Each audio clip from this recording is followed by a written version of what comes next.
এ আর রহমানের বিরুদ্ধে প্রতিবাদ স্বরূপ নিজের গলায় জয় হো গান গাইলেন হিরো আলম। কালজয়ী সঙ্গীত কারারুই লৌহ কাপাটের রিমেক করে বিতর্কের মুখে পড়েছেন ভারতের অস্কারজয়ী সঙ্গীত পরিচালক এ আর রহমান, যা নিয়ে নানা রকম মন্তব্যের ঝড় বইছে সামাজিক যোগাযোগ মাধ্যমে। বিস্তারিত থাকছে ডেস্ক রিপোর্টে।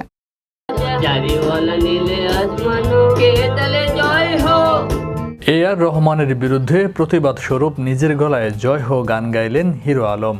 সোমবার গানটির স্টুডিও ভার্সনের কিছু অংশের ভিডিও তার ভেরিফাইড ফেসবুক পেজে পোস্ট করেন তিনি।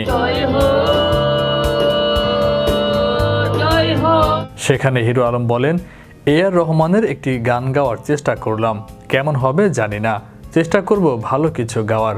আপনারা গানটি দেখবেন, আশা করছি ভালো লাগবে।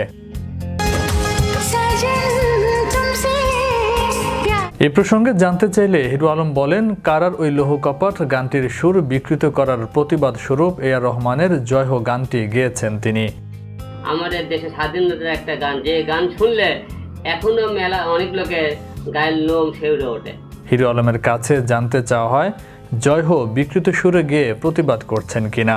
এমন প্রশ্নের জবাবে হিরো আলম বলেন, না, আমি গানটি সঠিক সুরে গাওয়ার চেষ্টা করেছি।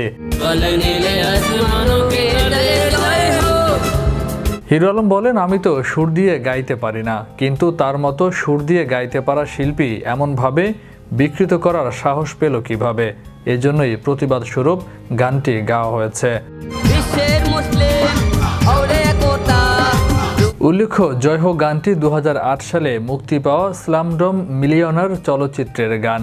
এই গানটি কম্পোজিশনের জন্য অস্কার পেয়েছিলেন ভারতীয় সঙ্গীত পরিচালক এ আর রহমান। সম্পাদনায় ছিলেন তারিক আল বান্না।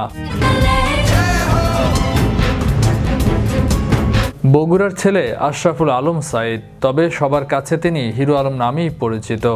অভিনয়, প্রযোজনা ও গান নিয়ে নিয়মিত কাজ করছেন। এর আগেও অসংখ্য গান গেয়ে বেশ আলোচনায় এসেছিলেন এই হিরো আলম। ভারতীয় পরিচালক রাজা কৃষ্ণ মেননের সিনেমা পিপ্পায় ব্যবহার করা হয়েছে বিদ্রোহী কবি কাজী নজরুল ইসলামের লেখা কারার ওই লৌহ কপাট গানটি।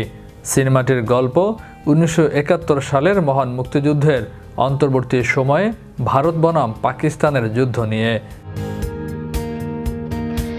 বিদ্রোহী কবি নজরুলের গানটি বিকৃত করা হয়েছে উল্লেখ করে বাংলাদেশে এখন বিতর্ক তুঙ্গে।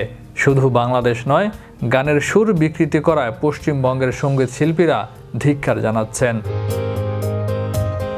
বিশ্ব বাংলা 24 বিনোদন ডেস্ক।